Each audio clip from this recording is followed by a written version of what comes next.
Hello friends, welcome to our channel learn it. आज हम शुरू करने वाले हैं 11th बायोलॉजी का फर्स्ट चैप्टर, जो कि है diversity in the living world. ठीक है, चलो शुरू करते हैं। बायोलॉजी क्या है? Science of life forms and living process. ठीक है, लाइफ फॉर्म्स का मतलब क्या है? जितने भी ऑर्गेनिज्म हैं, चाहे वो यूनिसेलुलर हो और मल्टीसेलुलर हो, एनिमल्स, प्लांट्स, जितने भी ऑर्गेनिज्म। ठीक है, और लिविंग प्रोसेस क्या है? लिविंग प्रोसेस का मतलब जो भी है, जैसे कि ग्रोथ, रिप्रोडक्शन, मेटाबॉलिज्म, जितने भी चीज़ें हैं वो लिविंग प्रोसेस में आता है। ठीक है, the living world comprehends amazing diversity of living organism. ठीक है, सभी जानते हो। और आर्ली हमारे जो आर्ली थे वो कुछ ईजिली डिफरेंस कर सकते थे between inanimate matter and living organism. ठीक है, हाँ, इनएनिमेट मैटर क्या था? जैसे कि वाइन, सी, फायर एक्सेट्रा। ठीक है, और यहाँ पर जो कि है एक वर्ड है जो कि है एंथ्रोपोसेंट्रिक व्यू। ठीक है, एंथ्रोपोसेंट्रिक का मतलब क्या होता है? जितने भी मैन मेड है, ठीक है, मैन मेड जितने भी ऑर्गेनिज्म है वो क्या है? एंथ्रोपोसेंट्रिक। ठीक है, अब चलते हैं नेक्स्ट पेज पे। क्या है? अर्नेस्ट मेयर। यहाँ पर अर्नेस्ट मेयर के बारे में एक पैराग्राफ दिया हुआ है। इसमें जितने भी इम्पोर्टेंट लाइन है वो देखते हैं। ठीक है, जैसे कि केम्पटन जर्मनी। ठीक है, कहा कि वो रहने वाले थे। ठीक है, अर्नेस्ट मेयर उसे क्या कहते थे? इवोल्यूशनरी बायोलॉजी भी कहते थे। ठीक है, और एक लाइन है जो कि the Darwin of the 20th century. ठीक है, यहाँ से क्वेश्चन आए हुए। ठीक है, was one of the 100 greatest scientists of all time। ठीक है, 100 ग्रेटेस्ट साइंटिस्ट में एक थे। ठीक है, और एक टाइटल था उनका जो कि था Alexander Augustus professor of zoology emeritus. ठीक है, और through his nearly 8-year career his research spent on ornithology, taxonomy, zoography, evolution, systematics and the history and philosophy of biology। ठीक है, ऑर्निथोलॉजी का मतलब क्या है? Study of birds. ठीक है, चलो अब क्या है? जो करेंटली एक्सेप्टेड जो डेफिनेशन है बायोलॉजिकल स्पीसीज का वो इन्होंने ही दिया था। ठीक है, बायोलॉजिकल स्पीसीज। ठीक है, और इन्हें ट्रिपल क्राउन भी कहते थे। यहाँ से हमारा जो मेन चैप्टर है शुरू होता है। ठीक है, द लिविंग वर्ल्ड। ठीक है, इसमें ये वाला जो पोर्शन है एक जनरल सा पैराग्राफ है, इसे हम स्किप कर सकते हैं। तो चलो शुरू करते हैं। What is living? लिविंग क्या है? जब भी हमारे माइंड में कोई लिविंग थिंग्स के बारे में ख्याल आता है तो सबसे पहले क्या आता है? ठीक है, क्या आता है? जैसे कि उसका ग्रोथ होगा, उसका रिप्रोडक्शन होगा, ability to sense environment and amount a suitable response come to our mind. ठीक है, ये सभी क्या है? एक यूनिक फीचर्स है। ठीक है, और इसके साथ हम कुछ और ऐड कर सकते हैं, जैसे कि like metabolism, ability to self replicate, self organise. ठीक है, इंटैक्ट एंड इमर्जेंस। ठीक है, जितने भी था। अब सुनो, अब हमें 5 चीज़ों को पढ़ना होगा। ग्रोथ, ठीक है,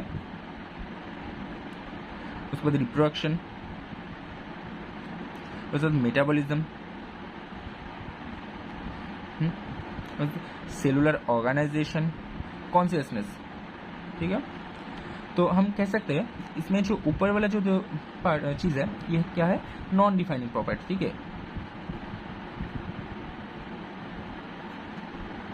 और ये जो नीचे वाला 3 है ये क्या है? Defining property. ठीक है, non defining property for life और ये डिफाइनिंग प्रॉपर्टी लाइफ के लिए। ठीक है, अब देखो, ऑल लिविंग ऑर्गेनिज्म ग्रो। जितने भी लिविंग ऑर्गेनिज्म है सभी ग्रो करते हैं। ठीक है, increase in mass and increase in number of individuals are twin characteristics of growth. ठीक है, और जितने भी मल्टीसेलुलर ऑर्गेनिज्म है ना वो क्या करते हैं? Grows by cell division. ठीक है, सेल डिवीजन से ग्रो करते हैं। इन प्लांट्स में क्या होगा? प्लांट्स में जो ग्रोथ होगा वो continuously through out their life span, मतलब जितने दिन तक वो प्लांट जिंदा रहेगा हमेशा ही उतने दिन तक ही ग्रोथ होता रहेगा। और एनिमल्स में क्या होगा, एनिमल्स में ग्रोथ होगा एक सर्टेन एज तक ही ग्रोथ होगा, ठीक है, उसके बाद ग्रोथ नहीं होगा। और cell division occurs in certain tissue to replace lost cell. और क्या होगा, और मान लो कोई सेल डैमेज हो गया, उसके बदले में उसको रिप्लेस करने के लिए सेल डिवीजन होगा, ठीक है, एनिमल्स में। और क्या, unicellular organism grows by cell division, ठीक है। One can easily observe this in vitro culture by simply counting the number of cells under the microscope. In vitro culture मतलब क्या है, इन विट्रो कल्चर मतलब test tube, ठीक है, मतलब जितने भी बॉडी के बाहर जितने भी होगा, जितने भी सेल डिवीजन होगा, test tube in vitro culture होगा, ठीक है। In majority of higher animals and plants growth and reproduction are mutually exclusive events. यहाँ से आपका क्वेश्चन आया है और आएगा भी, ठीक है। One must remember that increase in body mass is considered as growth, ठीक है, बॉडी मास भी ग्रोथ में कंसिडर कर सकते हैं, ठीक है। Non living things, non living objects also grow if we take increase in body mass as a criteria for growth, ठीक है, जैसे कि mountains, boulders, sand mounds do grow, ठीक है। इंक्रीज इन बॉडी मास का मतलब क्या है, जैसे माउंटेन्स के ऊपर जैसे कि मतलब बर्फ जमा होता है, और सैंड मॉल्स के ऊपर मान लो सैंड इकट्ठा होता है, ऐसे ही ग्रोथ होता है, ठीक है, इसको ही कह रहे हैं।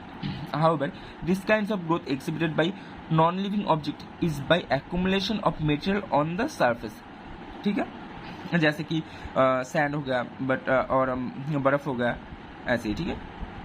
In living organism growth is from inside. Living organism में ग्रोथ इनसाइड होगा, जो कि इनसाइड का जो ग्रोथ है, ठीक है, इनसाइड का जो ग्रोथ है वो डिफाइनिंग प्रॉपर्टी है, ठीक है।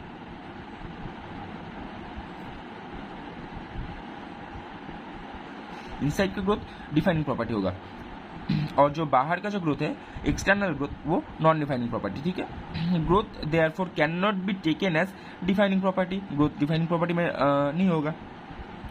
Of living organism condition under which it can be observe in all living organism, ठीक है, ये बात। और क्या है, dead organism does not grow, ठीक है। जो नेक्स्ट टॉपिक है वो है रिप्रोडक्शन। रिप्रोडक्शन, ठीक है, रिप्रोडक्शन क्या है, ये भी एक नॉन डिफाइनिंग प्रॉपर्टी है, ठीक है।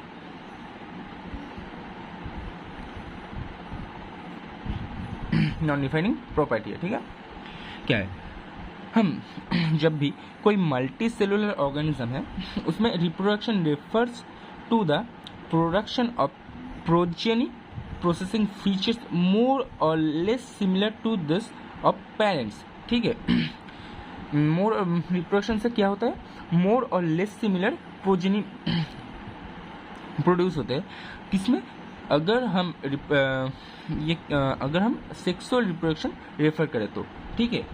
और organism reproduction reproduce by asexual mean also, ठीक है, जैसे कि फंजाई।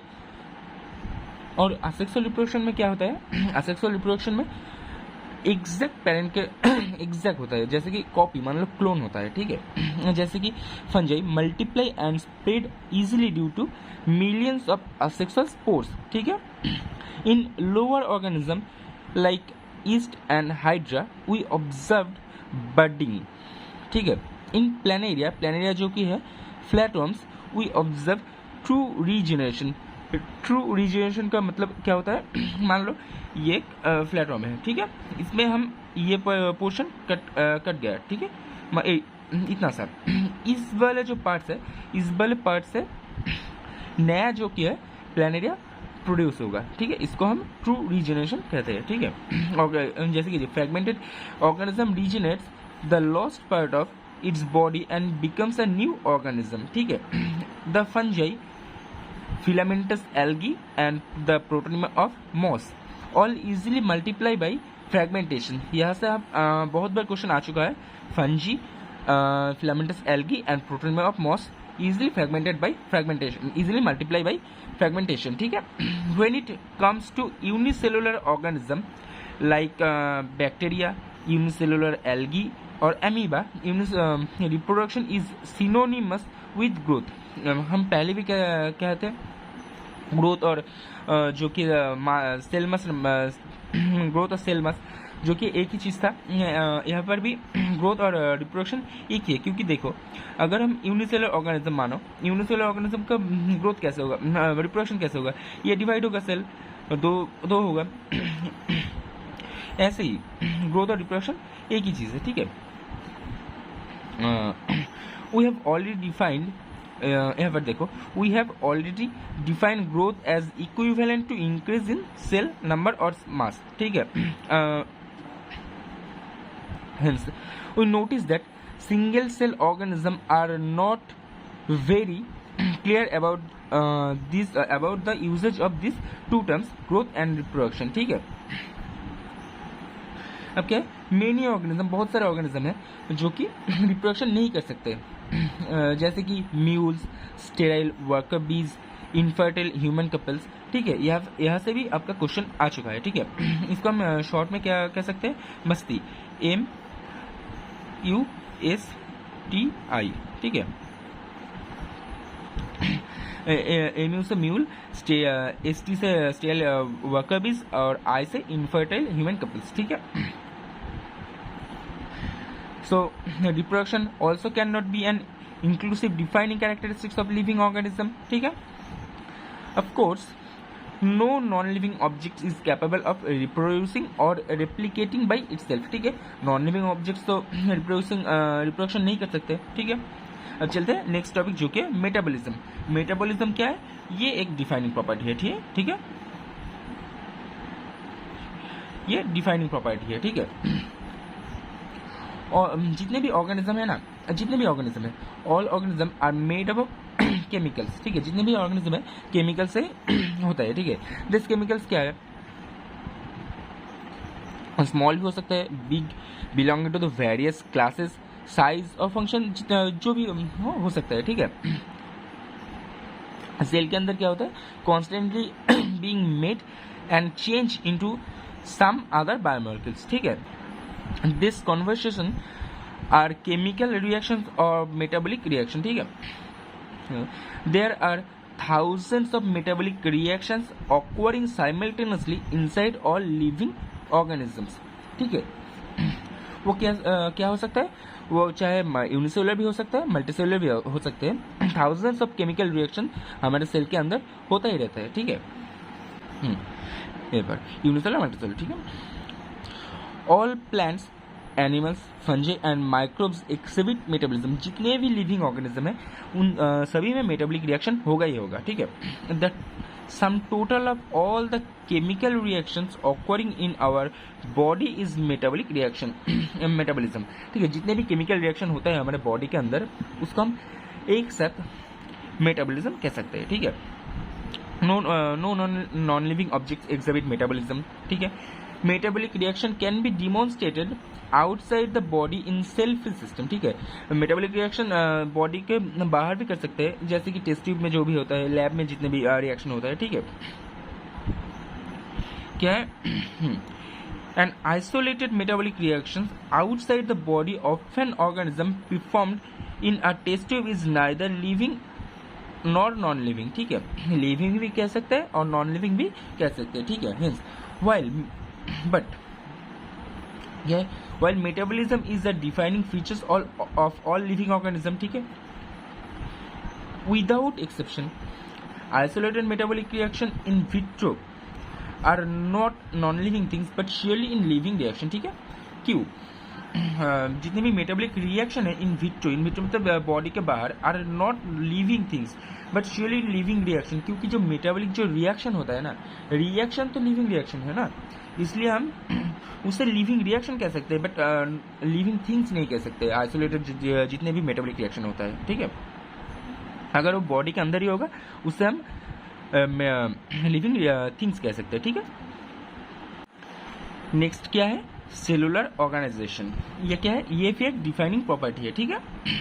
देखो, the most obvious and technically complicated जो फीचर्स है ना लिविंग ऑर्गेनिज्म का, वो है ability to sense their surrounding और एनवायरमेंटल क्या है, सराउंडिंग और environment and respond to this environmental stimuli which could भी क्या हो सकता है, फिजिकल भी हो सकता है, केमिकल भी हो सकता है, बायोलॉजिकल भी हो सकता है, ठीक है।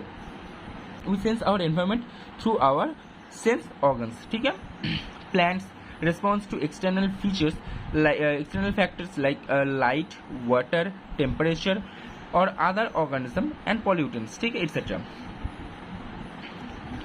जितने भी ऑर्गेनिज्म है ना, जितने भी ऑर्गेनिज्म है, प्रोकैरियोटिक हो या फिर मोस्ट कॉम्प्लेक्स यूकैरियोट्स हो, can sense and respond to environmental cause, ठीक है। Photoperiod affects reproduction in seasonal breeders both plants and animals. जितने भी ऑर्गेनिज्म है ना, जितने भी ऑर्गेनिज्म है, handle chemicals entering their body, ठीक है, हैंडल कर सकते हैं केमिकल्स, जितने भी केमिकल्स है एंटरिंग देयर बॉडी, ठीक है। All organism therefore are aware of their surrounding, but human beings is the only organism who is aware of himself, has self conscious, ठीक है। यह से क्वेश्चन आया है, ह्यूमन का क्या है, सेल्फ कॉन्शियसनेस है, ठीक है। नेक्स्ट टॉपिक जो कि है कॉन्शियसनेस, ठीक है, ये भी एक डिफाइनिंग प्रॉपर्टी है, ठीक है, प्रॉपर्टी है। अब देखो, when it come to human beings, जब हम ह्यूमन पे आते हैं, मोर डिफिकल्ट हो जाता है, ठीक है, क्या, लिविंग स्टेट को डिफाइन करना। जैसे कि मान लो एक पेशेंट है हॉस्पिटल में एक पेशेंट है जो कि कोमा में है। आप सभी ने देखा होगा मूवीज में या फिर हॉस्पिटल्स में, कोमा में जितने भी पेशेंट होता है वो क्या है, मशीन से उनको ऑपरेट करते हैं। जैसे कि मान लो उसका हार्ट रिप्लेसमेंट हो रहा है या फिर लंग्स रिप्लेसमेंट हो रहा है या फिर पेशेंट का ब्रेन डेड हो गया, वो the patient has no self conscious, उस पेशेंट का कोई भी सेल्फ कॉन्शियसनेस नहीं है, तो हम उसे क्या कहते हैं, वो क्या लिविंग है और नॉन लिविंग है। ऑब्वियसली वो लिविंग है। क्यों लिविंग है, क्योंकि उन पेशेंट को हम जितनी भी मेडिसिन या ड्रग्स दे रहे हैं उनको तो रिस्पॉन्स कर रहे हैं ना, इसलिए तो जिंदा है, इसीलिए हम लिविंग थिंग्स कह सकते हैं, ठीक है। In higher classes you will come to know that all living phenomenon are due to underlining interaction, ठीक है, अंडरलाइनिंग इंटरेक्शन प्रॉपर। देखो यहाँ पर जो कि properties of tissues are not present in the constituent of cells but arise the result of interactions among the constituent cells. क्या है, मान लो टिश्यू का जो प्रॉपर्टी है वो तो हम सेल में नहीं पाएंगे, बट सेल का जो प्रॉपर्टी है वो तो टिश्यू में पा ही सकते हैं, ठीक है। और सिमिलरली जो कि properties of cellular organelles are not present in the molecular constituent of the organelles but as the result of interactions among the molecular component comparison the other organelles. देखो ऐसे मान लो जो कि मॉलिक्यूल्स, ठीक है, मॉलिक्यूल्स का जो कंपोनेंट्स है वो तो हम सेलुलर ऑर्गेनल्स में पाएंगे, ठीक है, सेलुलर ऑर्गेनल्स, और सेलुलर ऑर्गेनल्स का जो भी जितने भी कैरेक्टर है वो हम सेल में पाएंगे, और सेल का जितने भी कैरेक्टर्स है वो हम टिश्यू में पाएंगे, और टिश्यू का जो भी जितने होगा वो क्या होगा, ऑर्गन में होगा, ऑर्गेनिज्म होगा, ऐसे ही, ठीक है।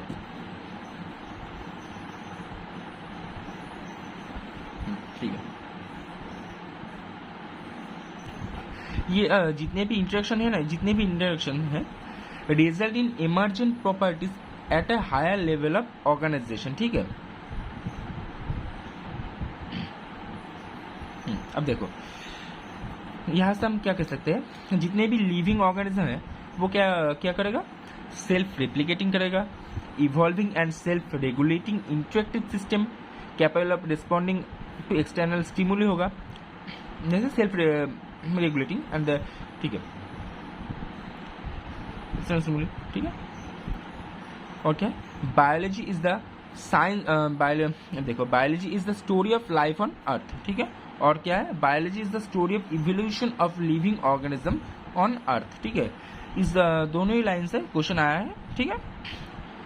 अब जो कि है all living organism present past and future are linked to one another by the sharing of the common genetic material but to varying degrees, ठीक है। चलते हैं नेक्स्ट पेज में, क्या है, diversity in the living world, ठीक है। अगर तुम चारों ओर देखो तो large variety of living organism देख सकोगे, ठीक है। बीट पॉटेड प्लांट्स, बगीचा हो गया, इंसेक्ट, बर्ड्स, योर पेट्स और अदर एनिमल्स एंड प्लांट्स, ठीक है। There are also several organisms that you cannot see with your naked eyes but they all around you, ठीक है। अगर तुम्हारा जो एरिया है उसको तुम इंक्रीज करोगे, ऑब्वियसली यू वुड ऑब्वियसली क्या है, the range of variety of organism that you see would increase, ठीक है। ऑर्गेनिज्म भी इंक्रीज होगा ऑब्वियसली।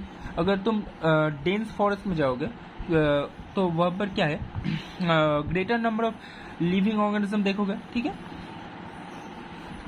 अब जितने भी ऑर्गेनिज्म है, each different kinds of plants, animals और ऑर्गेनिज्म, अदर ऑर्गेनिज्म जितने भी है उसको हम क्या कहते हैं, उसको हम एक एक को है एक एक स्पीसीज कहते हैं, ठीक है। जैसे कि मैंगो, राइस या फिर डॉग्स या फिर कैट्स, उसको हम एक एक को एक एक स्पीसीज कहेंगे, ठीक है।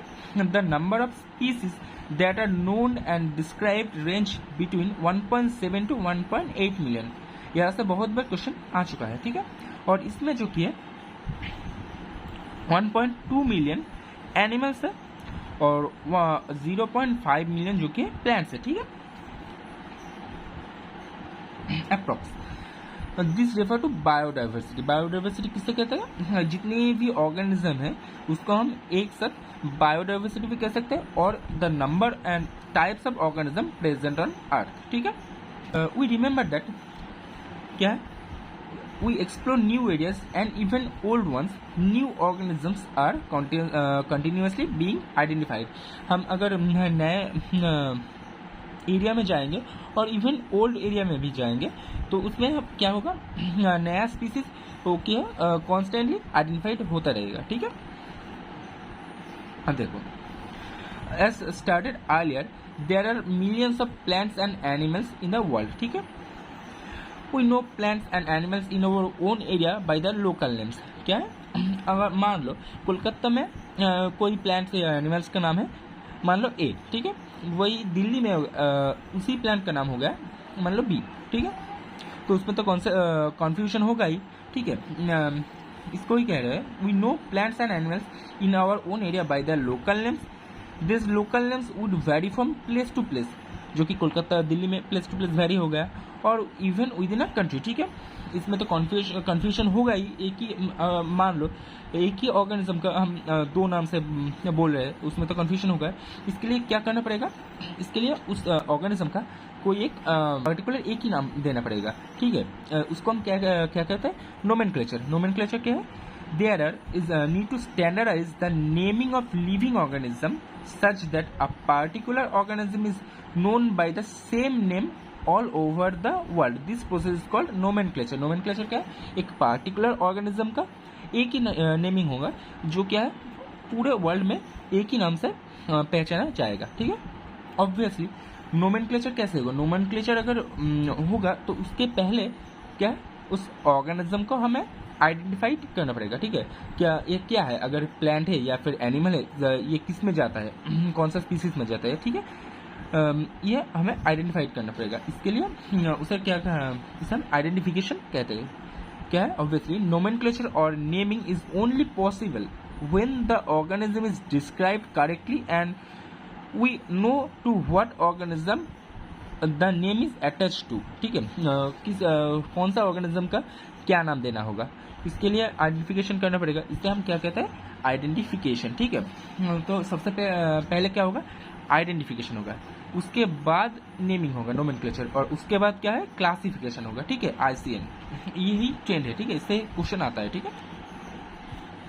अब देखो, अब क्या है, in order to facilitate the study, number of scientists have established procedures to assign scientific name to each, नहीं, ठीक है, चलो अब क्या है, ठीक है, यहाँ से for plants scientific names are based on agreed principle and criteria which are provided in international code for botanical nomenclature ICBN, ठीक है। और एनिमल्स के लिए क्या है, एनिमल्स के लिए है even international code of zoological nomenclature ICZN, ठीक है। This scientific names ensures that each organism has only one name, ठीक है। कोई भी ऑर्गेनिज्म का एक ही नाम होगा और हमें यह इंश्योर करना पड़ेगा कि कोई भी ऑर्गेनिज्म का एक ही नाम होगा, ठीक है, दूसरा कोई नाम नहीं होगा, बट और दूसरे ऑर्गेनिज्म का सेम नाम नहीं होगा, ठीक है, ये हमें इंश्योर करना पड़ेगा, ठीक है।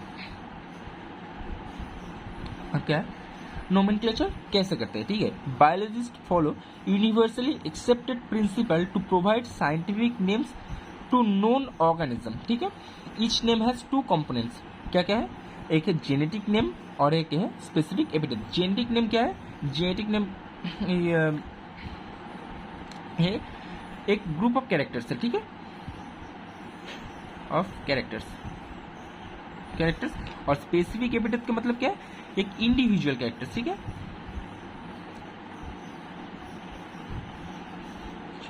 ठीक है, individual characters. The system of providing name with two component is called as binomial nomenclature, जो कि जेनेटिक नेम और स्पेसिफिक एपिथेट एक साथ होगा, इसको हम बायनोमियल नोमेनक्लेचर कहेंगे, ठीक है। This naming system is was given by Carolus Linnaeus, जो कि biological binomial nomenclature Carolus Linnaeus ने दिया था, ठीक है। अब चलो देखते हैं कैसे बायनोमियल नोमेनक्लेचर कैसे करते हैं, ठीक है।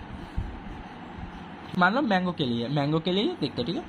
मैंगो का जो साइंटिफिक नेम है वो है मैंजीफेरा इंडिका, ठीक है। इन दिस नेम जो कि मैंजीफेरा जो कि है ये एक जेनस है मैंजीफेरा, ठीक है, और इंडिका जो कि है वो है स्पीसीज और इसे हम कह सकते हैं स्पेसिफिक एपिथेट, ठीक है। अब कुछ रूल्स है बायनोमियल नोमेनक्लेचर का, वो रूल्स क्या क्या है देखते हैं। फर्स्ट जो कि है, biological names are generally in Latin and written in italics, Latin में ही होता है और रिटन इन इटैलिक्स में होता है, ठीक है। दे आर लैटिनाइज्ड और derived from Latin irrespective of their origin, ठीक है।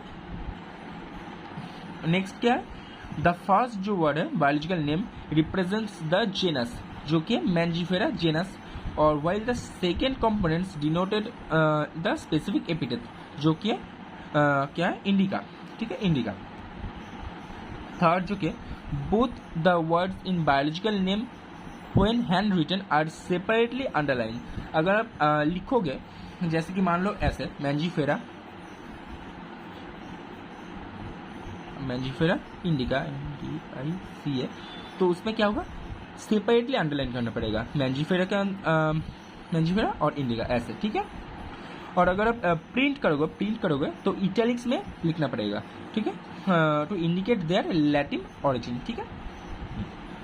थर्ड जो कि the first word denoting the genus start with the capital letter, जैसे कि मैंजीफेरा का एम का कैपिटल लेटर, और while the specific epithets start with the small letter indica, small letter, ठीक है। It can be illustrated with the example of Mangifera indica, ठीक है। देखो और एक रूल है जो कि है यहाँ पर फिफ्थ जो रूल है, name of the author appears after the specific epithet, ठीक है, मतलब अर्थर का नाम स्पेसिफिक एपिथेट के बाद लिख सकते हो, ठीक है, मतलब जिन्होंने उस स्पीसीज को आइडेंटिफाइड किया था। मान लो at the end of the biological name and is written in abbreviated form, ठीक है, जैसे कि मैंजीफेरा इंडिका लीन, ठीक है, ये जो लीन है indicates that species was first described bye Linnaeus, ठीक है, इसलिए मैंजीफेरा इंडिका लीन, ठीक है।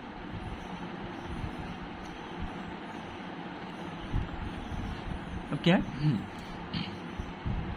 Science, it is nearly impossible to study all the living organism, it is impossible ही होगा क्योंकि हमारा जो वर्ल्ड में अभी तक जितने भी ऑर्गेनिज्म क्या है 1.7 to 1.8 मिलियन, ठीक है, स्पीसीज हम आइडेंटिफाइड कर चुके हैं, तो उसको स्टडी करना इम्पॉसिबल ही होगा। इसलिए क्या कर सकते हैं, इसलिए हम उसको डिवाइड कर सकते हैं, कुछ डिवीजन, कुछ कैरेक्टर में डिवीजन कर सकते हैं। मान लो उसको हम कह सकते हैं, उसको हम क्लासिफिकेशन कह सकते हैं, ठीक है। क्लासिफिकेशन क्या है? Classification is the process by which is anything is grouped into convenient categories based on some easily observable characters. ठीक है, उसको हम कैटेगराइज कर सकते हैं. ठीक है, for example we easily recognize group of such plants or animals or dogs, cats or insects. ठीक है, the moment we use any of these terms we associate certain characters with the organism in that group. ठीक है, अगर मान लो आपको आप सोच रहे कोई एनिमल्स लाइक डॉग्स के बारे में, तो आपके दिमाग में क्या आएगा? ऑब्वियसली डॉग्स का ही पिक्चर आएगा, नॉट कैट्स का नहीं आएगा. ठीक है, अगर if we to think to Alsatian अगर आप सोचोगे क्या आएगा? ऑब्वियसली डॉग्स के बारे में ख्याल आएगा. ठीक है, and similarly suppose we were to say mammals you would of course think animals with external ears and body hairs. ठीक है, इससे भी क्वेश्चन आया है mammals का, external ears and body hairs. ये लाइन्स है. ठीक है, likewise in plants if we try to talk of wheat plants, picture each of our minds will be wheat plants, not other plants, not rice or other plants. ठीक है, hence all these dogs, cats, mammals, wheat, rice, plants, animals, etc. are convenient categories we use to study organism. That scientific terms for their categories is taxa. ठीक है, taxa क्या है?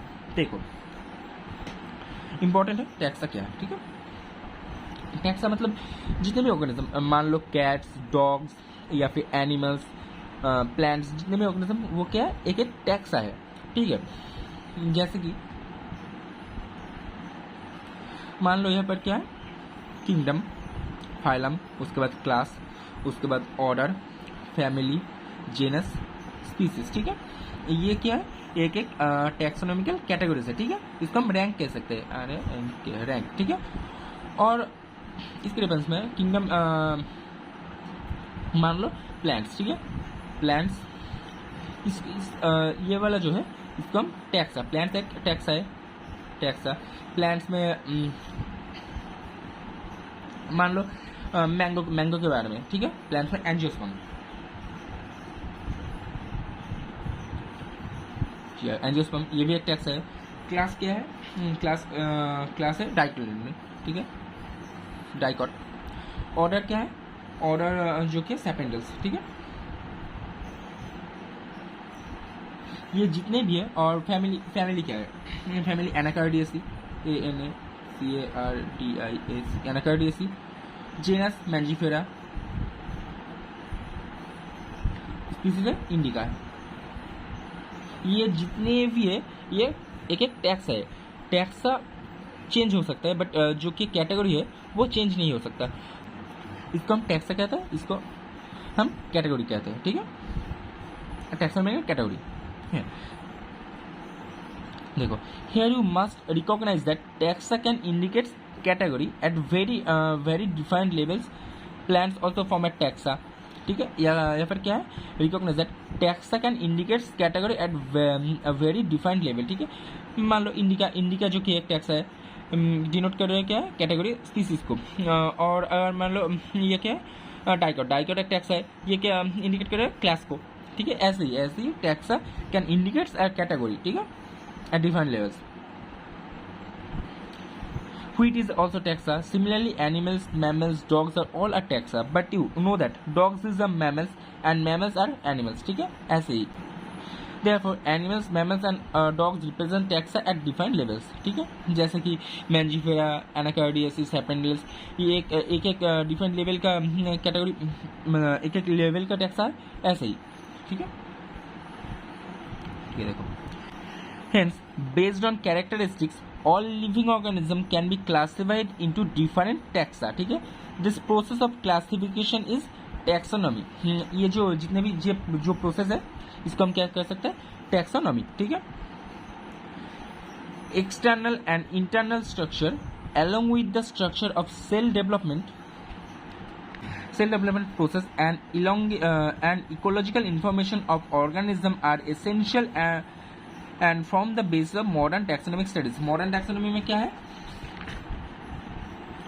Structure of cell, structure of cell, development process and ecological information of organism are essential and form the basis of modern taxonomic studies. ठीक है,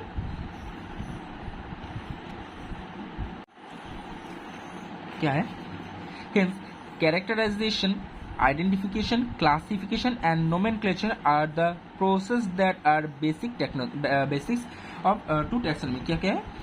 class characterization, उसके बाद identification, classification and nomenclature are the process that are basis of taxonomy. Taxonomy का basis क्या क्या है? Characterization, identification, classification and nomenclature. ठीक है, इसका क्वेश्चन आ चुका है. ठीक है, और आएगा. Taxonomy is not something new. Taxonomy नया कुछ नहीं है. हम ह्यूमंस में being have always been interested in knowing more and more about the various kinds of organism, particularly with reference to their own usage. ठीक है, in early days human beings need to find sources for the basic need of food, clothing and shelter. Hence the earliest classification were based on the usage of various organisms. ठीक है, earliest classification किस पे based है? Usage पे, जैसे कि foods, clothing and shelter, ऐसे ही. ठीक है, human beings were science long not only interested in knowing more about different kinds of organisms and their diversities, but also the relationship among them. This branch of study was referred to as systematics. ठीक है, systematics क्या है? Taxonomy plus relationship, उसका जो relation है. ठीक है, obviously क्या है? Evolutionary relation. ठीक है, इवोल्यूशनरी रिलेशनशिप, जो कि इन दोनों को एक साथ क्या कह सकते हैं? हम सिस्टेमेटिक्स कहते हैं. ठीक है, the word systematics is derived from the Latin word systema. इसका मतलब क्या है? Means systematic arrangement of organism. ठीक है, सिस्टेमा का मतलब सिस्टेमेटिक अरेंजमेंट ऑफ ऑर्गेनिज्म. ठीक है, Linnaeus used systema naturae as the title of his publication. The scope of systematics was later enlarged, include identification, nomenclature and classification. ठीक है, systematics जो कि बाद में enlarge होकर उसमें क्या क्या इंक्लूड हुआ है? Identification, nomenclature and classification. ठीक है, अब देखो, systematics takes into account evolutionary relationship between organism. यही है टैक्सोनॉमी प्लस इवोल्यूशनरी रिलेशनशिप, उसको हम सिस्टेमेटिक कहते हैं. ठीक है, आज के लिए इतना ही. आई होप आप सभी को लेक्चर पसंद आया होगा, और नेक्स्ट दिन हम टैक्सोनॉमिकल कैटेगरी से जितने भी पोर्शन है वो हम कवर कर लेंगे. सो